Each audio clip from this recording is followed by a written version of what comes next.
For years now, I have been waiting for Apple to add Final Cut Pro to the iPad, or for at least somebody out there to make a worthy editing program for iOS. And a lot of you have been suggesting me on Twitter that I review Luma Fusion, which is a $20 app. That's why I was a little hesitant, because typically we don't like paying for apps, but I am willing to put down money if the program is actually worth it. And everyone has been telling me how professional of an app Luma Fusion is. So I finally said, okay, I'll buy it and talk about it for you guys. And boy, does this kinda change the game. And I do mean kinda. This is by far the best editing app we have on iOS now. It outperforms iMovie. Yes, iMovie's crap now. Except for the fact that, you know, it's free, but that...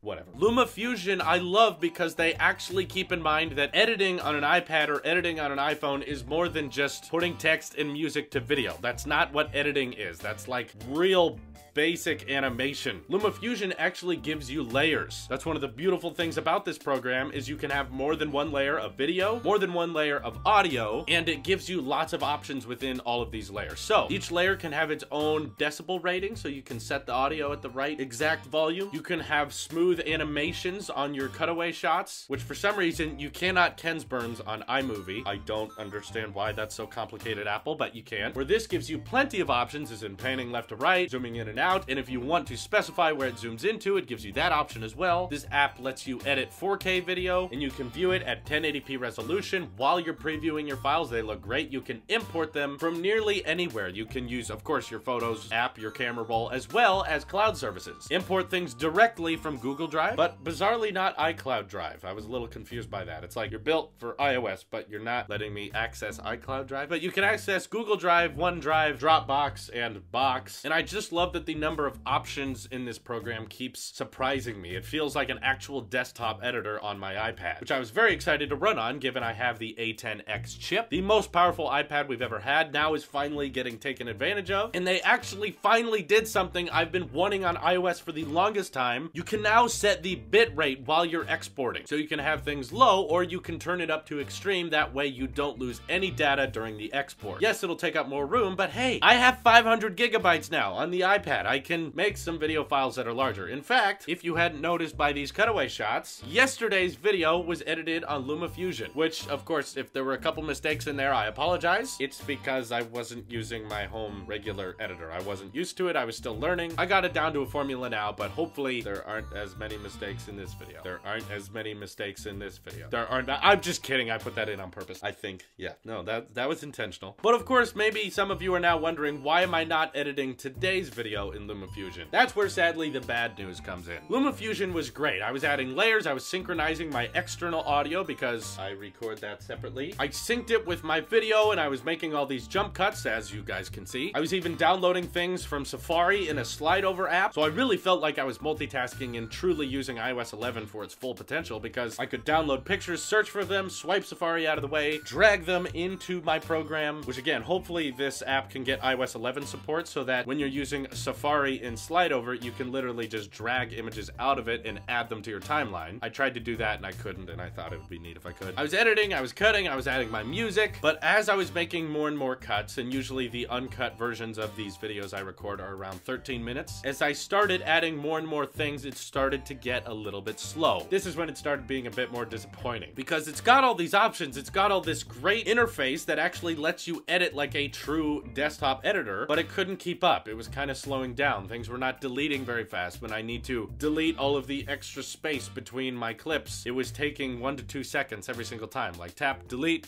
wait, tap, delete, wait. It threw off my groove, and overall it took a much longer time to edit yesterday's video, and there was even mortal glitches near the end. I started to get really worried. So at the end of my videos, I obviously play an outro with my list of Patreon donors. Thank you very much, by the way, as well as just my, you know, Tailosive tea that goes over the screen. I downloaded that from Google Drive and added it into my timeline, and then it started really glitching. My time head was stuck at the beginning. It would not move forward, and I could not edit anything else in my my timeline. It just got stuck at the beginning, it would not move, and I couldn't even delete my outros because I thought they were the cause of the glitch. So this, of course, made the entire project uneditable, of course, because you kind of need to move your time head to click and tap and delete and change things, and this wasn't letting me do that. So sadly, I had to export it as it was, drag it into Final Cut Pro on my MacBook, and add in the outro there. Now, luckily, because the bitrate options go so high in this program, I don't think I lost that much data. I think resolution-wise, it retained its quality, and if it lost anything, it was very minor, and you guys probably noticed more than I did. But I didn't see any comments about the loss of bitrate, which is great because that's not an option we have in iMovie. In iMovie, it's just 720p, 1080p, 4K. There's your exporting options. And then it compresses it, and your video looks significantly less detailed. Thank you, LumaFusion, for giving us bitrate options and a lot of exporting options. You can set your exact frame rate, whether it's 24, 30, or 48, or 60 frames a second, exporting at 1080p, 2K, 3K, 4K, whatever you want to do. It's very good at giving you lots of options. It's like the Adobe Premiere of the iPad. However, I'm not sure who to blame for this, whether it's optimization for LumaFusion, where the app itself cannot support so many tasks going on at once, where I want to edit a basic video that has lots of cuts in it, it starts to slow down. Maybe it's just the iPad itself. 4 gigabytes of RAM is not enough, which of course I hope is not the problem because this is a brand new iPad. It's just a couple weeks old. It has the fastest processor iOS has ever had. It has 4 gigabytes of RAM, the most amount of RAM any iOS device has had. And I would really be bummed out to find out that the only way to get LumaFusion to be running top-notch 100% at all times, not just when you start a project, is to have a device with more specifications like RAM and processing power. I really hope that's not the answer, but I'm worried it is. Maybe it's because I'm running beta software on iOS 11 that it kind of lags out and has glitches. But either way, I want LumaFusion to see this video if they can and understand that they have pushed what an iPad can do even further. And I hope all of you guys who maybe haven't started YouTube yet or are running a YouTube channel but are looking for better editing programs, I am going to recommend LumaFusion for basic tasks. Even if it glitches out on you and you run into the same problems I did, I still think you guys should buy it because this idea of the program is so sensational. It provides so many options, and Apple needs to recognize that this is what we are looking for in an editing program on our iPads. It's beautiful, and I applaud them for trying so hard. It's just got a few glitches and a few hiccups that are preventing me from switching to it. So I want this company to grow. I want them to make money off of this, and I don't know if many other big YouTubers have talked about it, but here's me throwing in my 2 cents saying, yes, LumaFusion, you are so close. If you just didn't lag out and glitch, you'd be perfect, but I'm not sure if this is the program's fault or the iPad's fault. So hopefully in time we can see this all corrected. This is your Apple Sheep here, and I will see you in the next one.